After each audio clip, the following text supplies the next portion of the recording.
उसमें वो जो सिंपल मेजॉरिटी वाला मामला है 186 का उसूल जो है उसका इतलाक नहीं होगा। अब इस वक्त चूँकि कल 4 बजे ये सेशन बुलाया गया है और मैं ये समझता हूँ कि इस वक्त की जो करंट सिचुएशन है उसको सामने रखा जाएगा। अलबत्ता ये बात भी इसमें वाज़ेह हो रही है क्योंकि बाकी सारी दरख्वास्तें जो हैं उन्होंने ख़त्म कर दी हैं और वो जो हाउस है उसी के अंदर पोलिंग होनी है। इसका मतलब है कि ये जो 5 अरकान नए मुंतखब हुए हैं या जिनका अभी नोटिफिकेशन तो खैर नहीं हुआ, लेकिन वो जो 5 अरकान जिनके बारे में हाई कोर्ट ने कह दिया है कि मखसूस नशिस्तों का उनका नोटिफिकेशन जारी किया जाए, इसका मतलब है कि वो उस इलेक्टोरल कॉलेज का हिस्सा नहीं होंगे, बल्कि उन 25 वोटों को माइनस करके बाकी जो हाउस है उसी के अंदर वो सारे का सारा इंतखाब जो है वो करवाया जाएगा। तो इससे तो बज़ाहिर ये लगता है कि एक थोड़ा सा गैप तो ज़रूर आ गया है। हमजा शहबाज जो हैं वो अब इस वक्त इस फैसले के मुताबिक उनका वो जो इंतखाब है लेकिन खालिद मौजूद नहीं रहा। जो नंबर गेम जिसकी बात आप कर रहे हैं, 186 वोट जो मतलूबा वोट हैं, हमजा शहबाज को तो उससे भी 11 वोट ज्यादा मिले थे। अगर ये 25 माइनस होते हैं तो क्या फिर भी सीएमशिप खतरे में होगी? जी देखें, मैं आपको वजाहत कर रहा हूं कि वो जो वोटिंग है वो अब तो ख़त्म हो गई है। ये ठीक है कि उन्होंने उस वक्त जो है वो 197 वोट लिए थे, लेकिन अगर आप उसमें से 25 माइनस कर दें तो फिर उसके बाद पीछे 172 वोट जो हैं वो बचते हैं। लेकिन अब उसमें उनके जो अपने मेंबर थे वो भी इस वक्त दोबारा वापस आ गए हैं और नया कानून जो नई यानी सूरत हाल सामने आई है, जो सदर का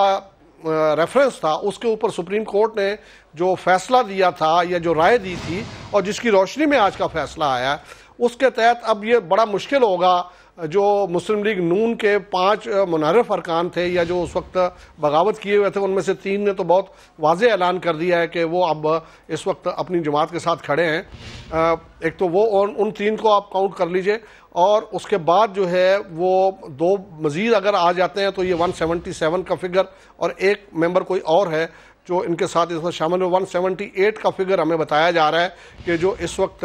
उनके साथ मुस्लिम लीग नून के यानी हमजा शहबाज के साथ है। अब उसमें जो आर्टिकल मुतलका है उसके तहत मैं फिर आपसे ये अर्ज़ कर दूँ कि पहली जो पोलिंग होती है उसमें पूरे हाउस की जो स्ट्रेंथ है यानी 371, उसका निस्फ जो है वो निस्फ से 1 वोट ज़्यादा चाहिए होता है, वो 186 बनता है।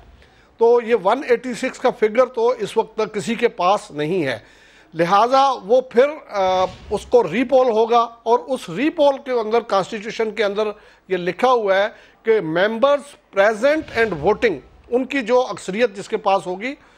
उसको मुंतखब करार दिया जाएगा। अब इस सूरत हाल में बज़ाहिर तो यही लगता है कि ये थोड़ा सा एक गैप आ जाएगा, लेकिन इस वक्त तक की जो नंबर गेम है उसके मुताबिक हमजा शहबाज जो हैं उनके पास मतलूबा अक्सरियत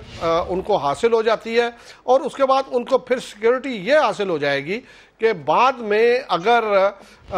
उनको हटाने की अगर किसी ने बात करनी है तो उसको 186 वोट बहरहाल पूरा करना पड़ेंगे, जो कि मैं नहीं समझता कि इस वक्त उनकी जो हिज़्ब इख्तिलाफ होगी उसके पास होंगे। तो ये कल 4 बजे तक का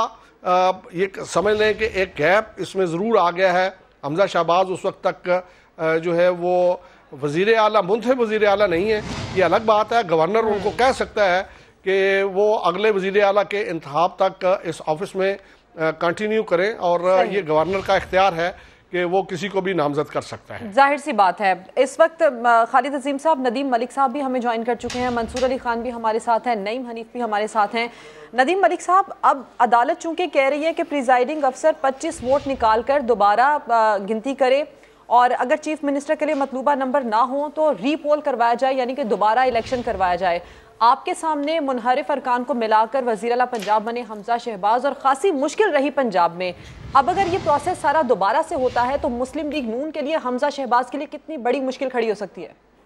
मुश्किल तो है जी, क्योंकि उनकी बैठी बिठाई हुकूमत चली गई है, दोबारा उन्हें वोट पूरे